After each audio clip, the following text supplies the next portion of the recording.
అంటే ప్రయాణంలో మనకి వేగం కావాలి. ప్రయాణంలో వేగం వెళ్ళాలనుకున్నప్పుడు రోడ్డు ఉంటే సరిపోదండి. రోడ్డు మీద అనేకమైన స్పీడ్ బ్రేకర్లు ఉంటాయి, అలాగే రోడ్డు మీద జనసంచారం ఉంటుంది, రోడ్డు మీద అనేకమైన వాహనములు ఉంటాయి. మరి వీరందరినీ తప్పించుకొని డ్రైవరే ముందుకు వెళ్ళాలి, గమ్యానికి వెళ్ళాలి. ఆ బస్సులో ఉన్న మిమ్మల్ని అందరినీ కూడా వీళ్ళందరినీ తప్పించుకొని శోకాల నుంచి, బాధల నుంచి, సమస్యల నుంచి, ఇరుకుల నుంచి, ఇబ్బందుల నుంచి, అనేకమైన శారీరక రోగముల నుంచి ఇవన్నింటిని తప్పించుకొని మనం ఎక్కడికి వెళ్ళాలి? గమ్యానికి వెళ్ళాలి. ఇవన్నీ తప్పించుకొని వెళ్ళాలంటే కూర్చున్న మనము దిగినంత వరకు ఎలా ఉండాలట? చెప్పండి. గమ్యం చేరినంత వరకు జాగ్రత్తగా ఉండాలి. మధ్యలో దిగిపోతామా? దిగడానికి ఇష్టపడతామా? డ్రైవర్ టికెట్ తీసేసుకొని 200 రూపాయలు టికెట్ తీసుకొని మేము ఎక్కేసాం ఏంటి, బస్సు ఇల్లంత వరకు ఖచ్చితంగా కూర్చున్నాడు. లేట్గా తీసుకెళ్ళని కూర్చోవాలి, స్పీడ్గా తీసుకెళ్ళని కూర్చోవాలి. ఎందుకంటే అటు మనం డబ్బులు ఇచ్చాం కాబట్టి. ఈరోజు మనకున్న సమస్యలు బట్టి రక్షణ పొందుకున్నాం కాబట్టి మనకి నచ్చినట్టుగా జీవిస్తే దేవుడు ఇష్టపడండి. దేవుడికి నచ్చినట్టుగా బ్రతికితే ఇష్టపడతాడు. దేవుని వాక్యము మాట్లాడుతున్న విధానం చూసుకున్నప్పుడు ఒక మాట మీకు చెప్పి ముందుకు తీసుకెళ్తాను. ఒక తండ్రి కొడుకులో ఒక దినమున తన మార్కెట్ ప్రయాణంకి వెళ్ళి చక్కగా ఒక గోరులో అనేకమైన సామాన్లు అందులో సమకూర్చుకొని ఆ గోరికి గట్టిగా మూతు బిగించి తాడు కట్టేసి అది మోసుకొని ఇంటికి వచ్చాడు. వచ్చిన తర్వాత ఆ పిల్లవాడికి తండ్రి చెప్తున్నాడు, నాన్న కట్టులు విప్పి ఆ సామాన్లు బయట పెడతా ఉన్నాడు. ఆ కట్టులు విప్పడానికి అనేకమైన ప్రయత్నములు చేస్తున్నాడు, కానీ ఆ ముడి విప్పబడట్లేదు. ఎంత ప్రయత్నం చేసినా విడబడట్లేదు ముడి. ఆ అలసిపోతున్నాడు తండ్రి, అలాగే చూస్తున్నాడు. ఏం చేస్తాడో చూద్దామని. అక్కడ విప్పడానికి అనేకమైన మార్గాలు ఉన్నాయి, కానీ ఆ మార్గాలు తీసుకోవట్లేదు. కష్టపడేది ప్రయత్నం చేస్తాడు విప్పడానికి. అయితే తండ్రి చూశాడు. ఒరే, ఇందాక నుంచి చూస్తున్నాను, దీన్ని ఎప్పుడు చాలా ఈజీ, నీకు విప్పలేకపోతున్నావు, చేతితో విప్పలేకపోతున్నావు, కరెక్టే కదా, మరి నీకు ఎదురుగా ఒక చాక్ కనబడితే దాంతో పోస్తే విప్పడుతుంది కదా అని చెప్పాడు. అంటే అయ్యో జ్ఞానం లేదు నాన్న, నువ్వు చెప్పిన తర్వాత నాకు అర్థమైందని తండ్రి చాకును తీసుకొచ్చి ఇలా పోస్తే ఆ మూర్తి విడిపోయింది. వెంటనే సామాలు బయట తీసుకురాడు. అంటే చాలా మందికి జ్ఞానం ఉండదు. ఏ జ్ఞానం ఉంటుంది అంటే వాక్య జ్ఞానము, ప్రార్థన జ్ఞానం ఉండదు. ఎంతటి సమస్యలైనా సరే వాక్యం అనే ఖడ్గముతో, ప్రార్థన అనే శక్తితో మనం జయించగలం. హల్లెలూయా. ఈ రెండు బాగా మనం గమనించుకోవాలి. వాక్యం అనే ఖడ్గముతో, ప్రార్థన అనే శక్తితో ఈ రెండు మనం జయించగలం. కానీ ఈ రెండు మన జీవితంలో లేవు అనుకున్నప్పుడు మనం నిష్ప్రయోజనం అయిపోతామండి. మనకు ఉండాలి, ఖచ్చితంగా ఉన్నప్పుడే అందులో విజయం సాధించగలం. ప్రార్థన చేయడం వల్ల సమస్య నుంచి బయటకు వస్తాం. ఉపవాసం చేయడం వల్ల దేవునికి దగ్గర ఉంటాం. అందుకే అనేక సంఘాల్లో 20 రోజులు, 21 రోజులు, 3 రోజులు, 2 రోజులు ఇలా అనేకమైన ప్రార్థనలు ప్రారంభించి ప్రతి సంఘాల్లో నడిపిస్తుంటారు. ఎందుకంటే ఆత్మీయ స్థితికి దూరంగా అయిపోతాం. మీరు అందరూ కూడా దేవునికి దగ్గరగా జీవించట్లేదు, లోక సంబంధమైన విషయంలో జీవిస్తున్నాం. సుఖము, సంతోషము, ఆనందము, వ్యసనములు, బంధువులు, స్నేహితులు, వ్యాపారములు, ఉద్యోగముల మీద మన ఆలోచన దేవుని మీదకి రాలేకపోతుంది. అందుకని దేవుని కార్యము కంటికి కనబడదు, చెవికి వినబడదు, హృదయానికి గోచరము కాలేదని లేఖనంలో రాయబడదు. కనుక ఏ మనిషికైనా సరే శ్రమ వచ్చినా, ఏ మనిషికైనా బాధ వచ్చినా మొట్టమొదట చేయవలసిన పని మొదటి ఉపవాసము, 2 ప్రార్థన. ఈ 2 ఖచ్చితంగా మనం చేయాలి. అవి చేసినప్పుడే దాని నుంచి బయటకు వస్తాం. ఎస్తేరు గారట తన యొక్క రాజ్య స్థానం కాపాడుకోవడానికి ఉపవాసములు ప్రకటన చేసి ఆ ఉపవాసములో అది జయించగలిగింది. హల్లెలూయా. అలాగే అనేక మంది చూద్దాం. మోషే గారిని చూసుకోవచ్చు, ఏలియా గారిని చూసుకోవచ్చు, యేసుప్రభు గారిని చూసుకోవచ్చు, అనేక భక్తులు దానియేలు గారిని చూసుకోవచ్చు. వీరందరూ కూడా ఉపవాసము నుండి జయించిన శక్తి సామాన్యమైనది కాదండి. అలాగే ఉపవాసంతోనే మనం ఏదైనా జయించగలము, ప్రార్థనతోనే ఏదైనా జయించగలమని కూడా యేసుప్రభు వారు స్పష్టంగా తెలియజేస్తున్నారు. అయినను సరే మనము దాని మీద గురి ఉంచుకుంటా మన కాన్సన్ట్రేషన్ అంతా మనకి ఏదైనా సులువుగా అయిపోవాలనే ఒక జ్ఞాని ఈ రోజు ఏం చేయాలి తెలుసండి? త్వరగా వేసిన పంట 6 నెలల వరకు వ్యవసాయ సాగు చేసేటువంటి పూర్వ రోజుల్లో రైతు ఇది వరిని 6 నెలలు పండిన పంట 6 రోజుల్లో తిన్నవారు ఇంకా ఉన్నారు, బ్రతికే ఉన్నారు. సో తర్వాత ఇది ఇంకా బేగా వస్తే అభివృద్ధి చెందుతుంది కానీ జ్ఞానికి ఆలోచన కలిగజేసి ఆలోచన తెచ్చుకొని దాన్ని హైబ్రిడ్ చేసేసాడు. అంటే 6 నెలలు పంటని 3 నెలలు చేసేసాడు. 3 నెలల పంటని 45 రోజులకి ఈ రోజు వరి పండించి బియ్యం మన ఇంటికి వచ్చేస్తున్నాయి. హల్లెలూయా. ఇప్పుడు దానిలో బలం ఉంటుందా? 3 నెలలు పండించిన బియ్యంలో బలం ఉంటుందా? 6 నెలలు పండించిన బియ్యంలో బలం ఉంటుందా? బాగా అర్థం చేసుకోండి. 6 నెలలు వ్యవసాయం సాగు చేయాలంటే రైతుకి చాలా కష్టమండి. 6 నెలలంతా వ్యవసాయం సాగు చేయాలంటే ఆ రైతు కాపలా కాసుకోవాలి. ఆ చేను చుట్టూ కంచి వేసుకోవాలి. దాని మీద కాకులు వాడకుండా అనేకమైన కాగితాలు కడుతుంటాడు. నల్ల కాగితాలు కడుతుంటాడు, కవర్లు కడుతుంటాడు. నక్కలు రాకుండా, కుక్కలు రాకుండా, పందులు రాకుండా, గొర్రెలు ప్రవేశించకుండా, గీతలు రాకుండా రైతు 4 పక్కల కాపలా కాసుకుంటాడు. సమయానికి ఎండ కావాలని దేవుని అడుగుతుంటాడు. సమయానికి వర్షం కురాలని దేవుని అడుగుతుంటాడు. ఇంత కాపుదల కాసుకొని శ్రేష్టమైన ఆహారంను 6 నెలల్లో పండిస్తేవాడు రైతు. హల్లెలూయా. ఇప్పుడు ఎండాకాలంలో పంటలు వచ్చేస్తున్నాయి, వర్షాకాలంలో పంటలు వచ్చేస్తున్నాయి. అంటే హైబ్రిడ్ వచ్చింది. ఇప్పుడు మనలో సత్తువు తగ్గిపోయింది. అందుకనే ప్రతి స్త్రీకి పురుషునికి 40 దాటిన తర్వాత మోకాలు నొప్పులు, నడుము నొప్పులు, పిక్కల లాగేడు, మక్క నొప్పులు, ఇవన్నీ లేని రకరకాల నొప్పులు వచ్చాయి. నొప్పులు రావడం వల్ల ఒక అదృష్టవంతులు డాక్టర్లు అదృష్టవంతులు అయిపోయారు. రోజు వారందరూ చక్కని ధనం సంపాదించుకుంటారు. హల్లెలూయా. సో వాళ్ళకి ఉన్నాయి నొప్పులు, లేకుండా లేవు. డబ్బు అయితే వస్తుంది కానీ నొప్పులు మాత్రం ఎవరైనా నివారణ చేయలేరు. ప్రియమైన వల్ల ఈ రోజు దేవుని భక్తి విషయంలో మనం అందరం కూడా షార్ట్ కట్ నిర్ణయాలు తీసుకుంటున్నాం. అంటే ఈజీగా, సింపుల్గా, ఇది నేను ప్రార్థించాను కదా అని అటెండెన్స్ వేసుకుంటున్నాం. మనం దేవుళ్ళు అటెండెన్స్ కాదు కావాల్సింది, నీలో పశ్చాత్తాపం కావాలి. దేవునికి నేను కనిపించడం కాదు, నీ హృదయముతో కనిపించాలి. హల్లెలూయా. శారీరకమైన సంఘంలో ఉన్నాను కానీ నా ఆత్మ అయితే ఎక్కడో తిరుగుతుంది. లేదంటే నేను సంఘంలో కూర్చొని కూడా ఈ సమయం ముందు నిద్రపోతున్నానంటే నువ్వు దేనికి ఉన్నట్టుగా చెప్పండి. మనం దేనికి ఉన్నట్టుగా కదా మనం అర్థం చేసుకోవాలి. దేవుని మందిరంలోకి వచ్చి కూడా మనం పడుకున్నామంటే ఇంట్లో పడుకున్నా దేవుని మందిరంలో పడుకున్నా ఒకటే కదా. దేవుని మందిరంలోకి వచ్చామంటే భయభక్తులు కలిగి దేవుడు చేస్తే అద్భుతమైన క్రియ గురించి ఎదురు చూస్తూ ఉండాలి మనం. అప్పుడే దేవుని మందిరంలో కూర్చుంటే దేవుడు మనం చూడడానికి ఇష్టపడతాడు. హల్లెలూయా. ప్రియమైన వల్ల మనం గమనించబడితే ఇలా అనేక సందర్భములు ప్రార్థన విషయంలో అనేకులు బలహీనలు అయిపోయి మరి ప్రభావం దేవుడిచ్చిన మహిమ ప్రభావం తన శక్తిని కోల్పోయి మనిషి స్వతంత్రంగా తన ఇష్టానుసారంగా జీవించి కాళ్ళు చేతులు కురింగిన సమయంలో, దేవుని ప్రతిమానుకునే సమయంలో, ఓపిక లేని సమయంలో మంచాలు తప్ప మరి ఏది మనకు ఆధారం ఉండదు. హల్లెలూయా. అందుకని వయసులో ఉన్నప్పుడు, ఆరోగ్యం బాగా ఉన్నప్పుడు దేవుని ప్రతిమాలుకుంటే ఆయుష్ కూడా పెరుగుతుంది. ఇసియాయించినట తన ముఖంలో గోడ తట్టు తిప్పుకొని ప్రతిమాలుకొని ప్రార్థన చేస్తే 15 సంవత్సరముల ఆయుష్ను, సంపూర్ణ ఆరోగ్యమును దేవుడు ఇచ్చాడు.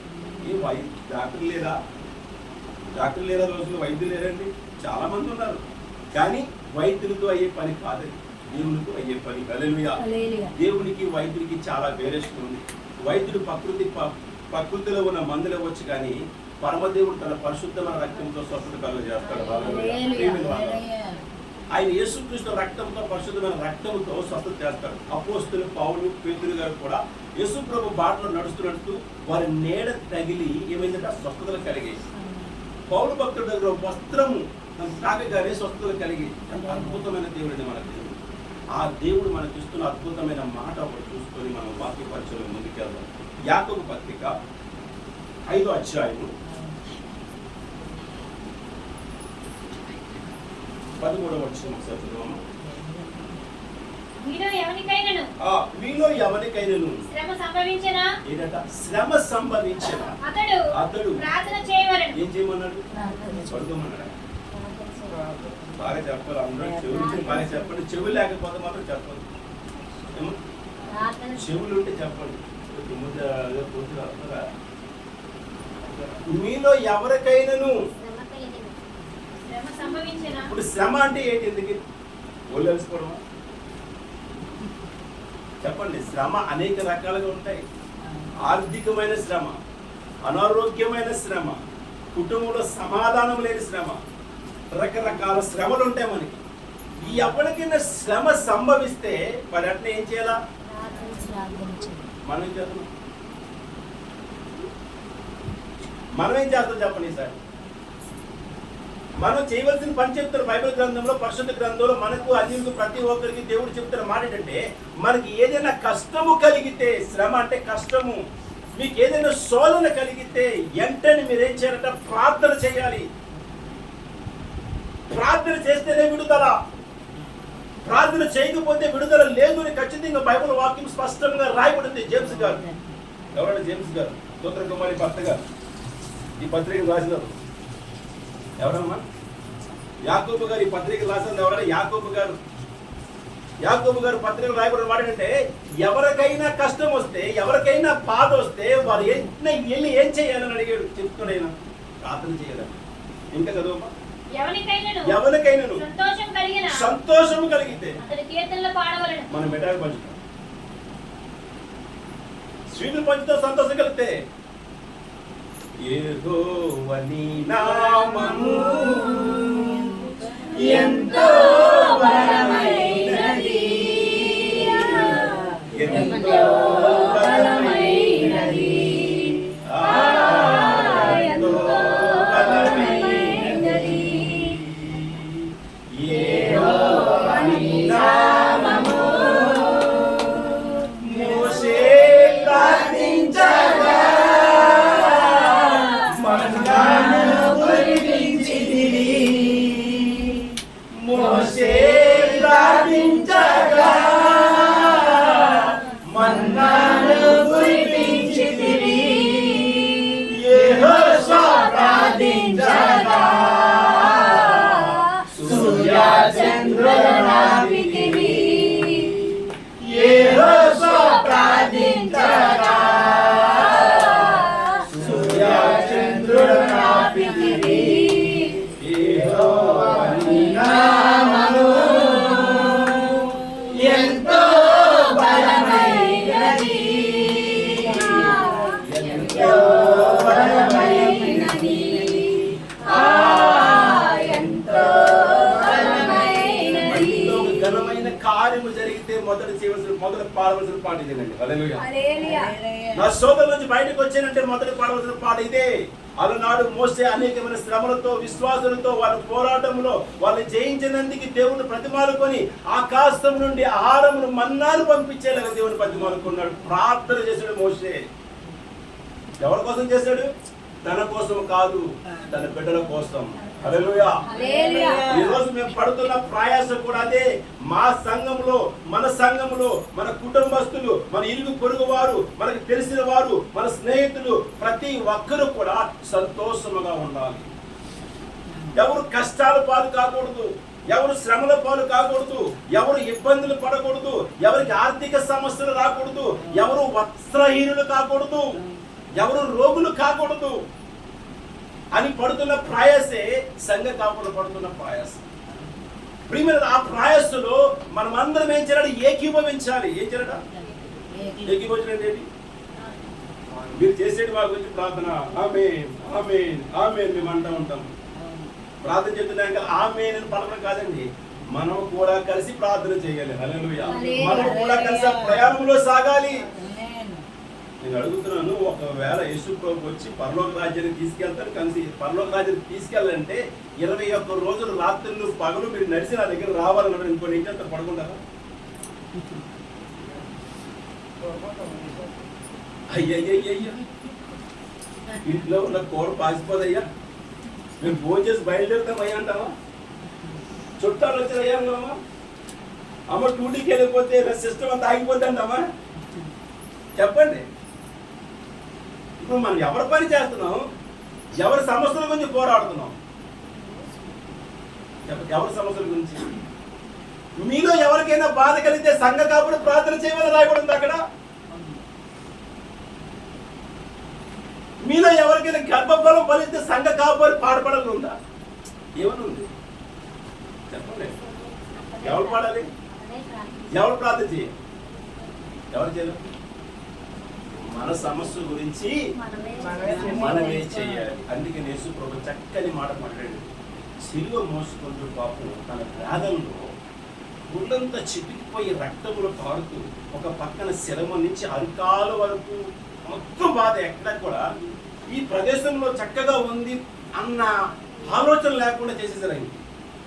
అంటే పోలే మునగేడు పెడితే పెట్టాడు కానీ ఈపు బాగా ఉంది అనుకోవచ్చు. అది కాదు, అది కూడా చిన్న కొట్టేశారు. కొట్టలేని ప్రదేశంలో శరీరం మీద అలా కొట్టి కొట్టి కొట్టి ఈడ్చుకెళ్తున్న సమయంలో అటుపక్క ఇటుపక్క ఈ మహా స్త్రీలు అందరూ నుంచుని ప్రభువా నీకు ఇన్ని కష్టాలయ్యా, ఎంతవరకు రాళ్ళను రొట్టెలుగా చేసి మాకు ఇచ్చేస్తావు. రెండు చేపలు 5 రొట్టెలు ఆశీర్వదించి 20,000 మందికి పనిచేస్తావు. చచ్చిపోయిన లాజరు లేపిస్తావు, పాపస్తుని చక్కగా మంచి మార్గాన్ని అనిపించేస్తావు. అవన్నీ జ్ఞాపకం చేసుకుని ప్రభువా ప్రభువా అని కన్నీరు కాలుతున్నాడు. జబర్దస్త్ ప్రార్థనలు చూపిస్తున్నాడు. రోజులు చూపిస్తుంటే ప్రభు అడుట, యెరూషలేము కుమార్తెలారా, ఏమన్నాడమ్మా?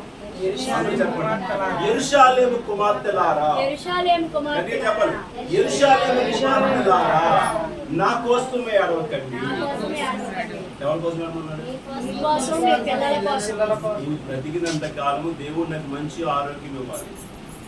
నేను బ్రతికినంత కాలము ఈ సేవా పరిచయంలో నా అనంతరము సంఘములో ఉన్న యవనస్తులు సేవకులుగా తయారు చేసి వారికి సేవాపారం అప్పచెప్పి మనిషికి ఒక సంఘం, నాకైతే సొంత సంఘము దేవుడు ఇవ్వకపోవచ్చు కానీ వారికి సొంత సంఘాలు నిర్మించాలని నేను ప్రార్థన చేస్తున్నాను దేవుని. నేను ఒక్కటి చెప్తున్నాను, నిజంగా లేచి నేను సేవ చేస్తాను. ఒక్క యవనస్తుడు లేచితే వాడి కొరకు 5,000 రూపాయలు అద్దె తీసుకుని ఇల్లు తీసుకున్నాను. హల్లెలూయా. చేసావు నా కోరిక. ఇదిగో అయ్యా, మేము 24 గంటల్లో కనీసం 4 గంటలు ప్రార్థన సహవాసం చేస్తాం, మేము ప్రార్థనలో గడుపుకో సంఘానికి వెళ్ళిపోయి అని ఎవరికైనా ఆసక్తి ఉంటే మీ ఆటో ఛార్జీల నుంచి మంచి నీళ్ళు కానించి డ్రింక్ వరకు భోజన సదుపాయం వరకు నేను ఏర్పాటు చేస్తాను. మందిరానికి తాళం తీసుకుని ప్రార్థించాను 4 గంటల రోజు. దానికి సంతోషపడుతున్నాను. ఎందుకంటే నాకు చెప్పేవాడు లేక నాశనం చేసుకున్న జీవితం నాకు ఎవరు భక్తిలో ప్రోత్సహించలేదు. చాలా మంది నాకు పరిస్థితులు ఉన్నారు కానీ ఎవరు ప్రోత్సహించలేదు. నా తండ్రి గారికి కానీ అలాగే తన ఎదుగుదల సంఘ కాపురి కానీ ఎవరు కూడా నువ్వు ఇది చెయ్యని చెప్పేవారు ఎవరు లేరండి. కానీ ఒకే ఒక్క అతను నాకు ప్రోత్సహించాడు, అతనే జేజే. ఆ జేజే అన్నవాడు నాకు ప్రోత్సహించలేండి. బాబు నీ దేవుడు చక్కగా అద్భుతమైన భాగ్యాన్ని ఇస్తున్నాడు, దేవుడు సేవ చేయడానికి నేను పిలుచుకున్నాడు, నువ్వు గ్రహించలేకపోతున్నావు, నువ్వు పనికిరాని పాత్రలాగే బ్రతుకుతున్నావు కానీ పనికొచ్చే పాత్రగా నువ్వు లేవు నాయన. ఇదిగో నీకు సిగ్గుందా, అసలు నువ్వు మనిషివేనా అని నా దగ్గర పని చేస్తున్నావు అనిపించాడు. నీ జీతం ఇచ్చేసాను, నీకేం అన్యాయం చేయలేదురా, నేను ఎప్పుడు ఏ మాట అనలేదు, నన్ను పనికి వచ్చినా ఏమనలేదు, రాకపోయినా ఏమనలేదు. రెగ్యులర్గా పనికి వస్తే ఒక మనిషి మా దగ్గర పని చేస్తే ఆ మనిషి లోటు లేకుండా ఉంటుందా అన్నప్పుడు నేను ఏమన్నానంటే, నేను పని గురించి మాట్లాడతాను, దేవుని పని గురించి మాట్లాడతాను. చెప్పునా, నన్ను ప్రోత్సహించుడిగా ఉన్నాడు కానీ ప్రోత్సహించుడు సేవకుడిగా తయారాడు. హల్లెలూయా. చూడండి, నన్ను ప్రోత్సహించినోడు సేవ చేయట్లేదు కానీ నన్ను ప్రోత్సహించినోడు బట్టి నేను చదవడా దేవుని సేవ చేస్తాను.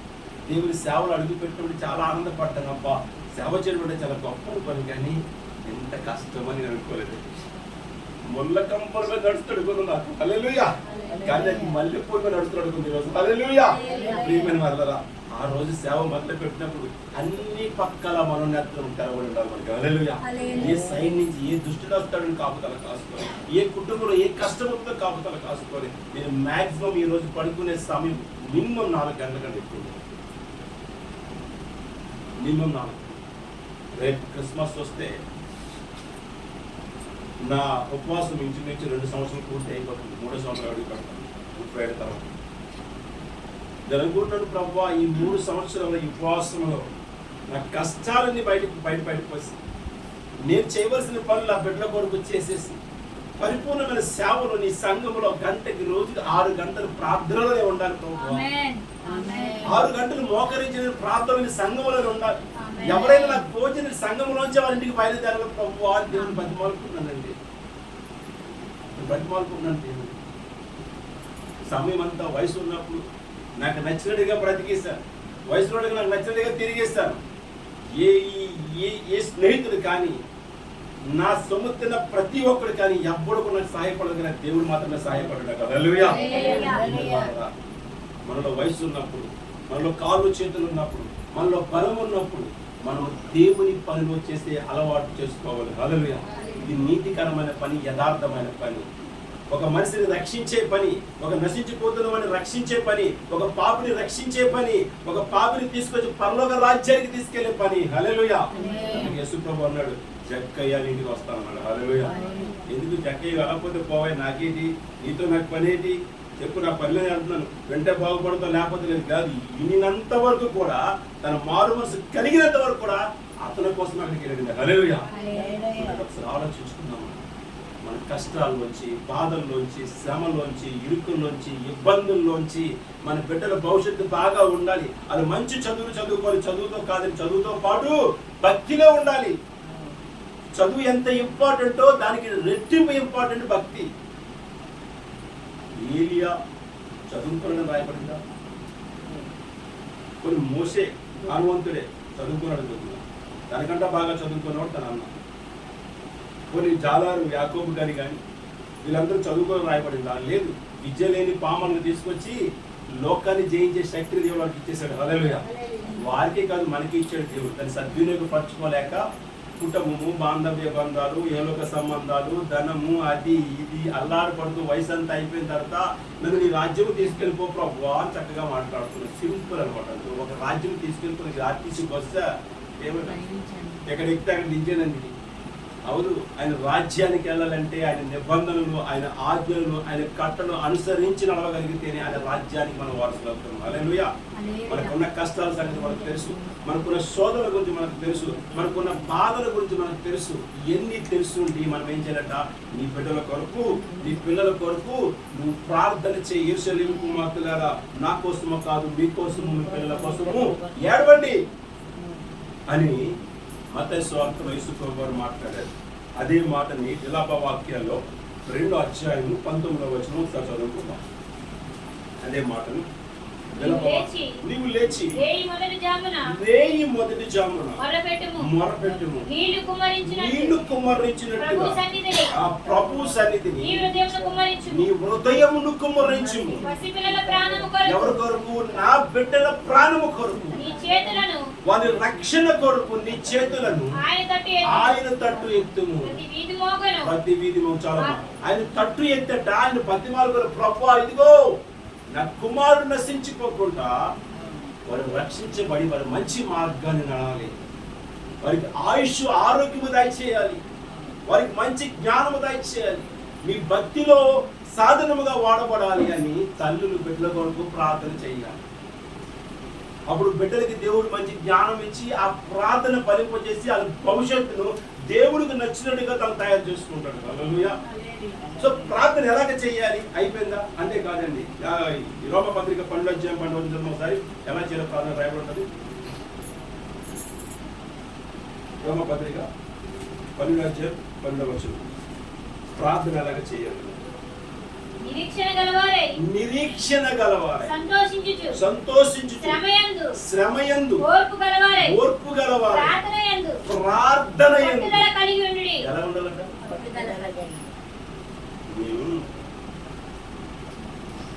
సచ్చినంత వరకు ఆడుతూ మాట అన్నాను.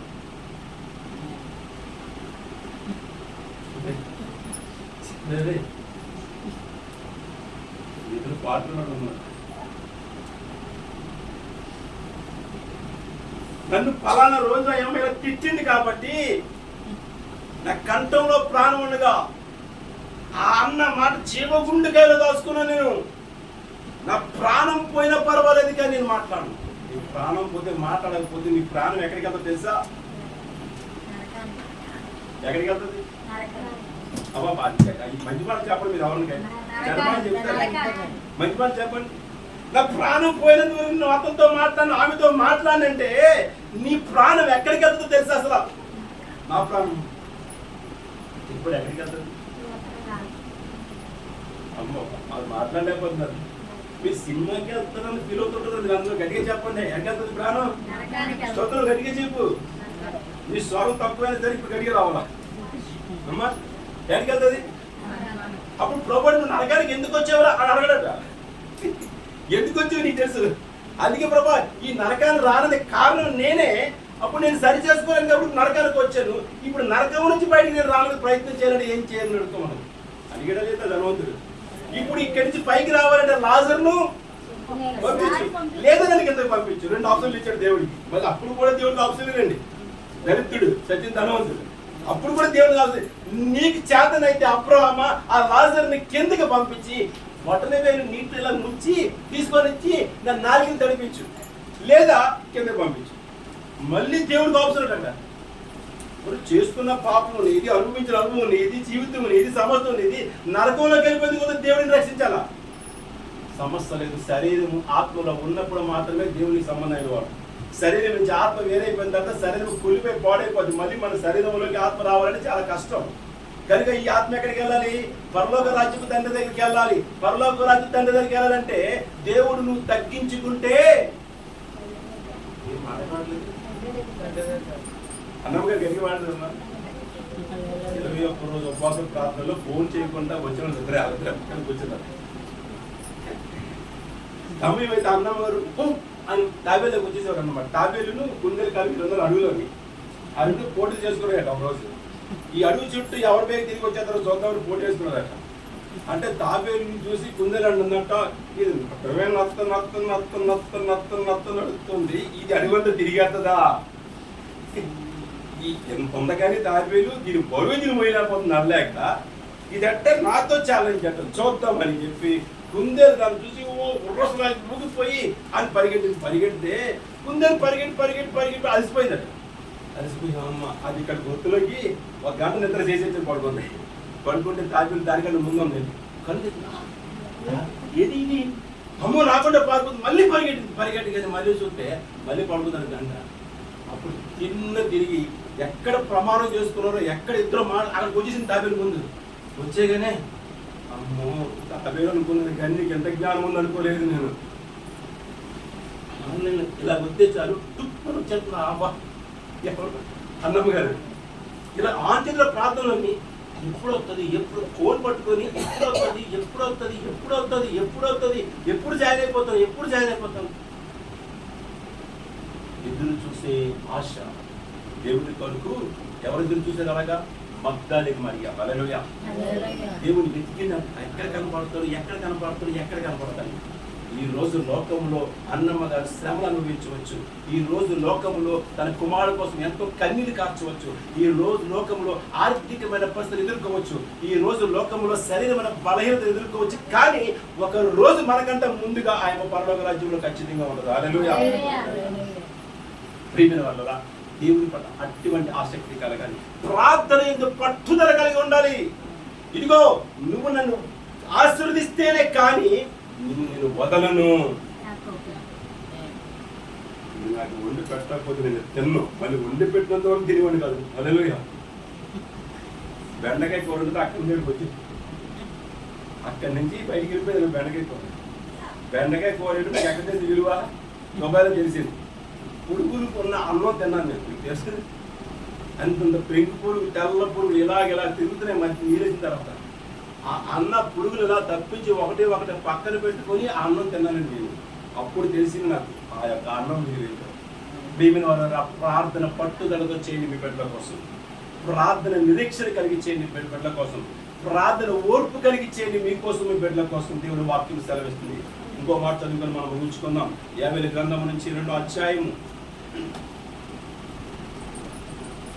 ప్రార్థన పట్టుదలతో ఒకటి, రెండోది విసుగు చెందకుండా ఒకటి, 3 కన్నీటితో 3 విషయాలు చెప్పాలి. అయితే మనకు టైం చాలు ఇప్పుడు, కనుక అది ముగించుకుందాం. ముందు చూసుకుందాం. 50 గ్రంథం నుంచి 1వ అధ్యాయం,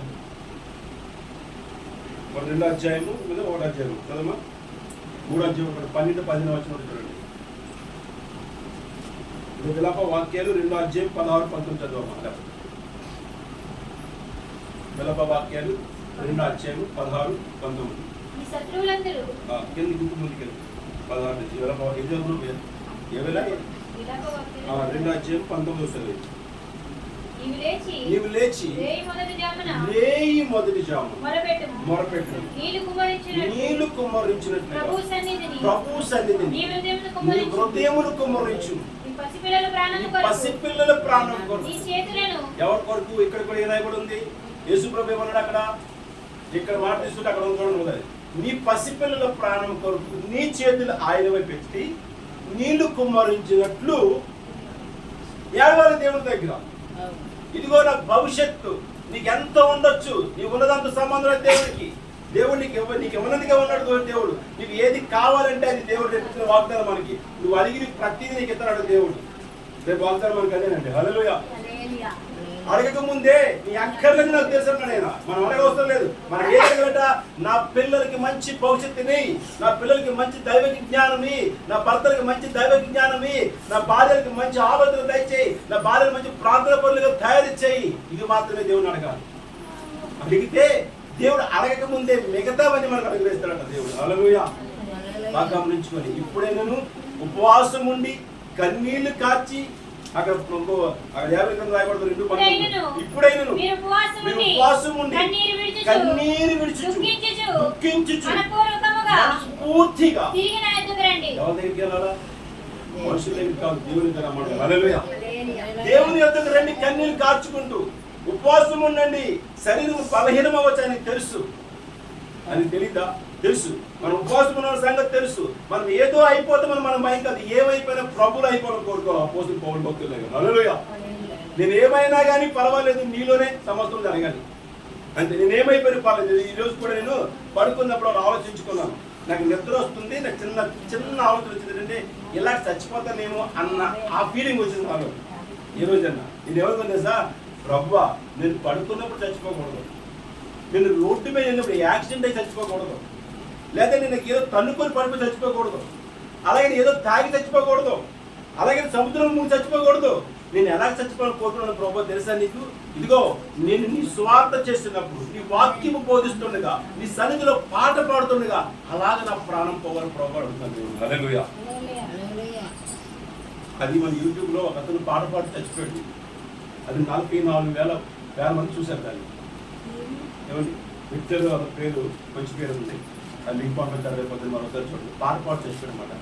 నేను పడుకొని చచ్చిపోతానేమో అనిపించి బ్రహ్మన్నప్పుడు అతనికి గుర్తొచ్చాడు అన్నమాట.